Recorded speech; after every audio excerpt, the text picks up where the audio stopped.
Hello, hello, hello. Welcome and Happy New Year to the first episode of Don't Cut Your Own Bangs in 2026. I'm truly so excited to be here. And honestly, it felt like a photo finish, like a race to the finish line to get this done. I am recording and releasing this episode on the same day.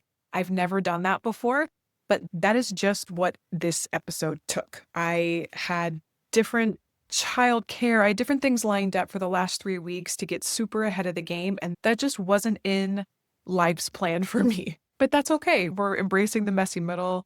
We're here, we're doing it, and I'm truly excited to be here with you. As I said in the last episode of 2025, that this episode was going to feel a little different, and it already does feel different. So at least I'm true to my word. I wanted to start off with settling into something that I've long since believed about the new year, but I think the best lessons often bear repeating. And I am reminding myself of this time in real time with you, that these first few weeks of a new year, they're not a time for reinvention. They're a time for reflection and reimagining. It's such a great way to, as we closed another lap around the sun. We made it. And thinking back of, what did this year bring me? What did I gain from this year? What did I lose this year? What am I ready to let go from last year that I don't want to bring into this next year? Or what do I want to continue? It's such a great, great time for reflection. And coming out of the energy, the buzz, the consumption, the fatigue, the celebration, like whatever your December was for you, coming into January, I am inviting for myself and anybody who wants to join me to really ease into this new year, to reflect, to reimagine what you want this next year to unfold and bring for you, and to maybe take a pause on the resolutions, take a pause on trying to completely start over and reinvent yourself, because the probability is, and this is somebody who, I'm a big dreamer, I love dreaming big, you're going to carry you with you. Unless you set some very clear intentions for yourself, you're going to likely be more like you were before than brand new. And that's okay, because you're great. You don't need to completely start from scratch. But I thought that this could be a great way to reintroduce the podcast, to reflect on where the podcast has been, and then reimagine where I want to take it moving forward and where we can grow as a community within the podcast.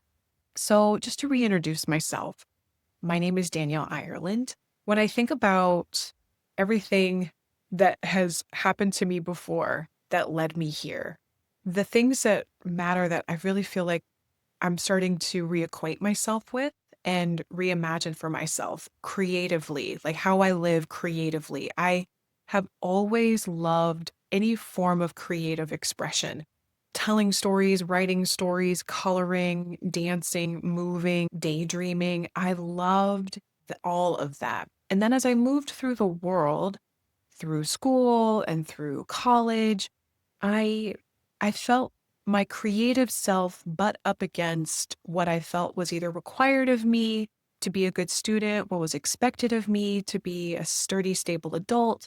And this tension or this push-pull between who I am, who I wanted to be, and who I thought I should be was the real origin, I think, of a lot of confusion, learning and unlearning processes for me. And that is, I think, in the simplest form, a big part of what ignited my spark to even start the podcast years ago. I was working as a ballroom dance instructor for about 7 years and knew that I was ready to make a change. My personal life, I was engaged and I was, beginning that whole process of, who am I as a wife? Who do I want to be as a wife? And what's motherhood going to look like? But as I was nearing this next stage in life that I really was excited to step into, what became so clear and apparent to me was that I hadn't done a lot of internal investigating of who I wanted to be in the world. What space did I want to claim that was mine that I wasn't sharing with anybody? how did I want to spend my days? It makes me think about this. I think it was Louise Hay. She had a quote that, what if the rest of your life was the best of your life? And so I wanted to essentially look at that point in time and think, okay, I'm about to make a really big commitment. What commitments do I need to make to myself to stay true to myself within this commitment of marriage, of motherhood, of all these things that I knew were eventually coming down the pipeline? That started off as a really beautiful intention. But what also happened is that intention of wanting to really get clear about who I am and what mattered to me and what I wanted to commit my days to. And also the reality of, oh, eventually kids are probably going to be in the picture and you're going to be a wife. And what the hell does that even mean? Those two sandwich slices combined really pushed together and created, I'll say, a heightened sense of tension and fear and stress that I experienced as anxiety. That I, probably for the first time very acutely in my life, I really felt anxiety. I experienced burnout. I felt every day like this huge sense of what I realize now was all honestly a result of vulnerability, but I felt this overwhelming sense of, oh my God, I've just declared something I want. I'm taking a step towards that. I'm investing time and money into making this happen.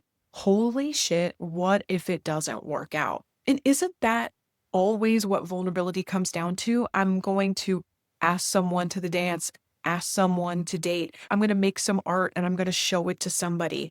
What if it gets rejected? What if nobody cares? What if nobody says anything? Right? There's only a million examples of what can elicit vulnerability. But that experience of pressure, a timeline, clear goals, vulnerability, and anxiety, that little constellation of experiences for me really pressed onto something true to me that I would sort of forget and remember that when I am engaged in creativity, all of that noise really calms down. The decisions in my life become clearer. And what I didn't know then that I can see so clearly now is that was when I decided to make a podcast. But at the time, I would have told you I have no idea why. But part of me obviously knew. A part of me knew you need to make something. You need to make something that is not for profit, a product that doesn't serve anything other than servicing your creativity. And that's how the podcast started. I declared I was going to make it almost as soon as I graduated with my master's degree and started working as a therapist. And I was so creatively dehydrated. I was so parched because I was living in a very cerebral, concrete, very mathy part of my brain. What I needed was an outlet. So I launched the podcast, not really knowing or having any expectation of it other than I was going to make it. And then I played with it for a couple of years, albeit inconsistently.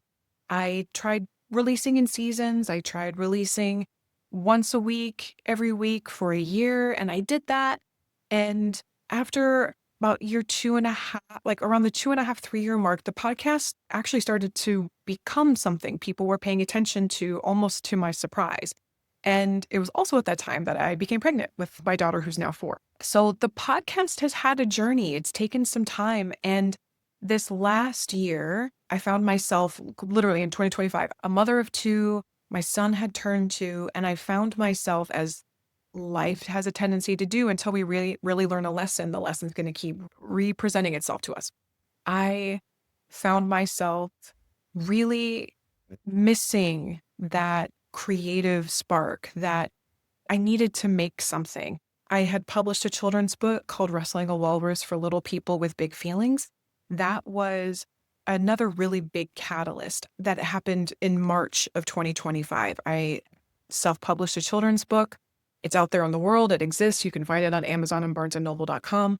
But in the process of making that, what I realized was I need to keep making something. My work as a therapist is still very much alive. I still have a thriving practice. I still love the clients that I work with.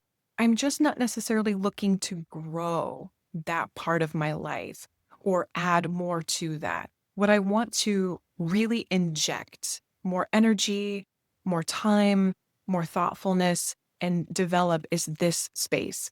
I am getting feedback from people that are listening that are feeling encouraged, that are feeling hopeful. And that is the juice. That is the joy. And I made a commitment when I wrote my children's book. The way I wanted to feel when I made it was joyful. And the way that I wanted the reader to experience it was joyful. And that made every decision that I made after that so clear, because if it wasn't that, then it wasn't right. If it wasn't joy, it wasn't right. And here I sit in 6 months into this recommitted process with the podcast, and I'm finding myself making a similar declaration that I want the process of making this to feel joyful, and I want the experience of engaging with it as often as possible to also feel joyful. And that renewed clarity feels so good. So, who is this podcast for? And if you've been listening for a while, maybe you already know. If you're new, let's talk about it. I believe that this podcast is for anybody who is wanting to answer the question of, do I need bangs or do I really need to talk about my feelings? This podcast is a community, it's a conversation, and it's a place for us to let our tender, vulnerable selves exist, to ask better questions so that we can get more meaningful answers and we can take that information and help us move through the world with a little bit more grace, a little bit more confidence, and a little bit more clarity. This podcast is for anybody who is wanting to feel a little less alone, a little bit more hopeful, and maybe you are answering your own question or your own version of the question, do I really want bang or do I need to talk about my feelings? Because I think we all find ourselves in moments, whether we're about to make a purchase, do I need this other sweater or do I need a hug? Do I really need to eat this thing, drink that wine, or do I need to maybe write in my journal? And honestly, sometimes the answer could be any combination of the following. I actually have quite a few people who hear an episode of my podcast and want to tell me that they love their bangs. This is not a knock on bangs. This is a call to somebody who is looking to shift how they feel about themselves in the world, that want to feel a little bit more solid, a little bit more grounded, and also just to have more fun along the way. One of the greatest gifts I have working as a therapist is that I get to hear people's most intimate thoughts, knowing that I'm also getting a version of that intimacy. Having worked with therapists myself, there's the level of vulnerability and openness that I can reveal in a therapy room. And then there's even another layer beneath that. There's things that I may only feel comfortable revealing in a journal. And then there's things that I maybe only feel comfortable keeping in my own mind that I don't actually say aloud. Or maybe it's a thought I take on a walk that lands on nobody's ears but the trees and birds. All that to say, I have been given the gift of people revealing incredibly tender, painful, raw, real elements of stories, experiences in their life.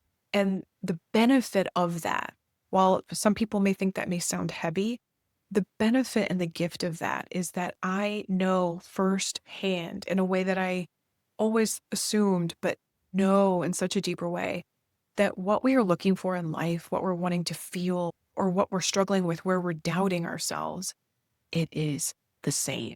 The things we fear, the things we feel, what we want for ourselves in life, it is the same.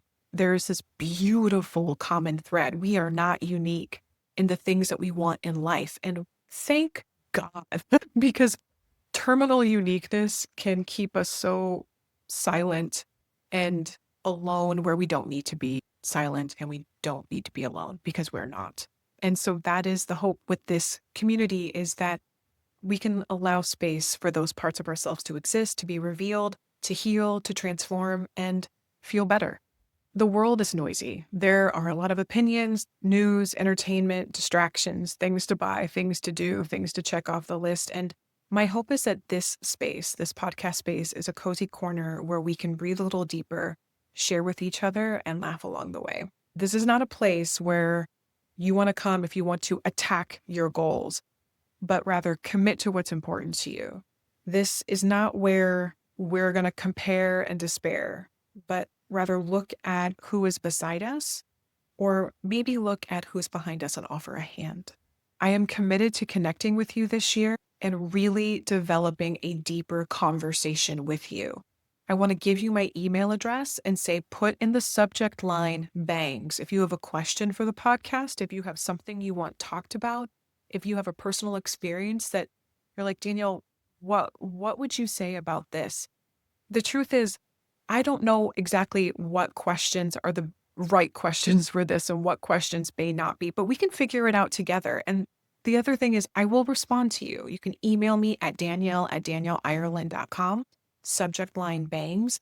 This is where you can maybe ask a question. What I can guarantee you, you're not the only one who has it. You're not the only one who's thought it.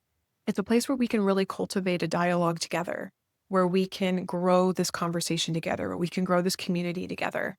And I truly believe this at the bottom of my heart, the best things in life are shared.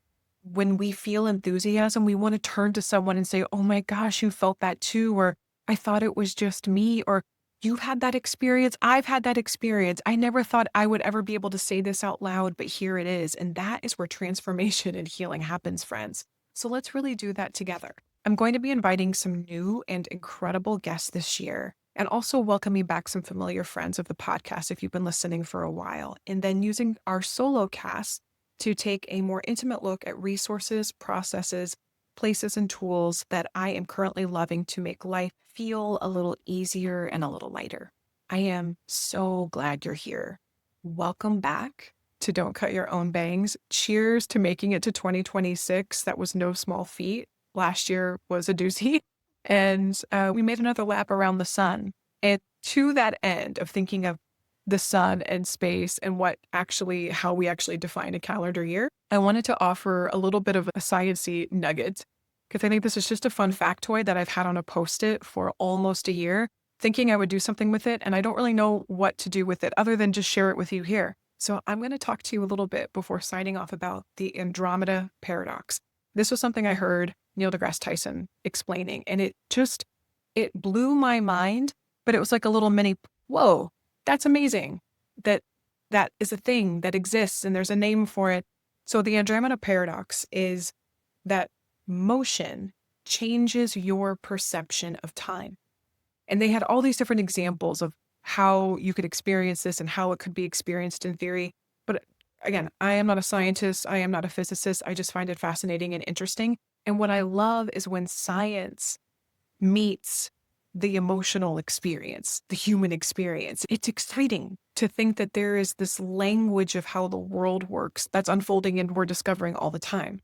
And thinking about it from an emotional experience, motion changes your perception of time in terms of stillness and mindfulness, as well as what happens when we are anxious and overstimulated. When we are anxious and overstimulated, it's hard to settle, to slow. We're more likely to fidget. We're more likely to invite more stimulus through our phones or through to-do lists or busying ourselves with tasks, which are never going to come in short supply. There will always be more to do. We may over-caffeinate or anything else that's just going to really make us feel buzzy, because that in some ways is our nervous system's baseline when we're overstimulated or burnt out.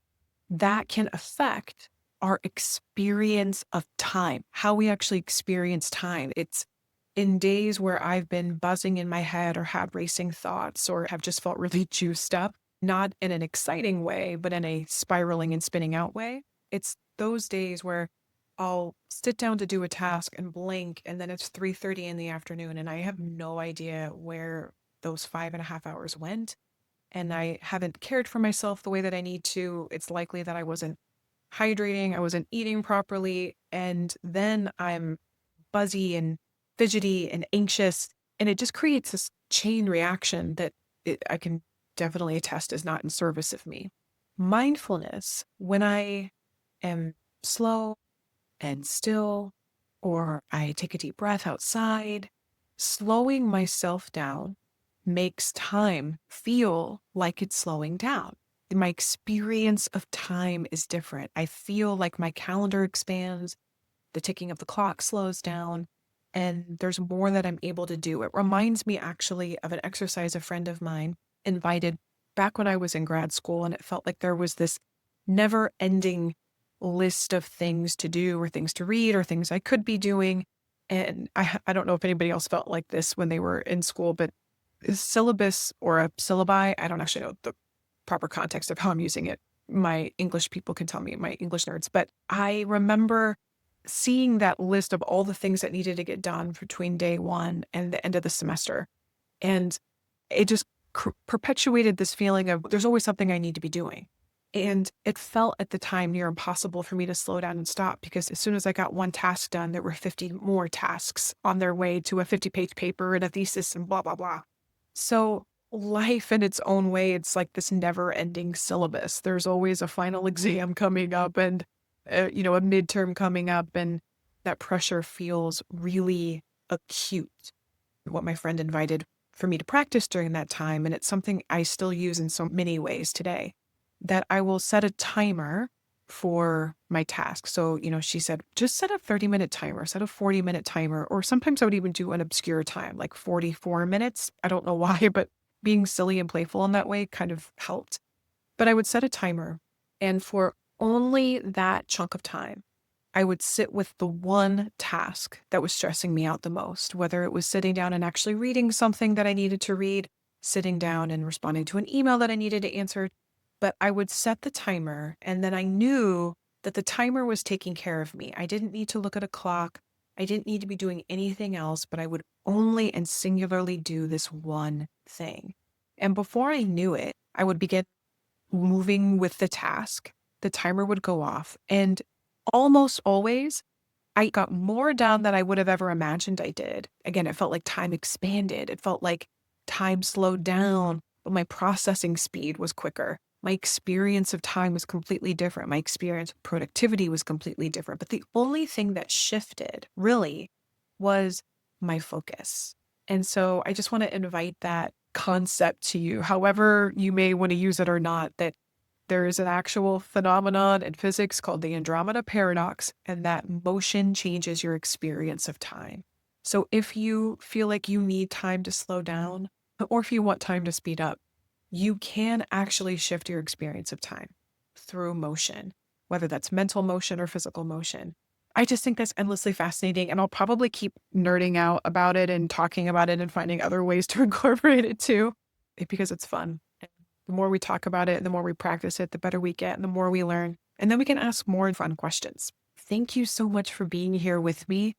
Thank you for sharing this space. I look forward to continuing along with you and growing alongside you and just continuing to forge a new path together. Thank you for being here, and I hope that you continue to have fun.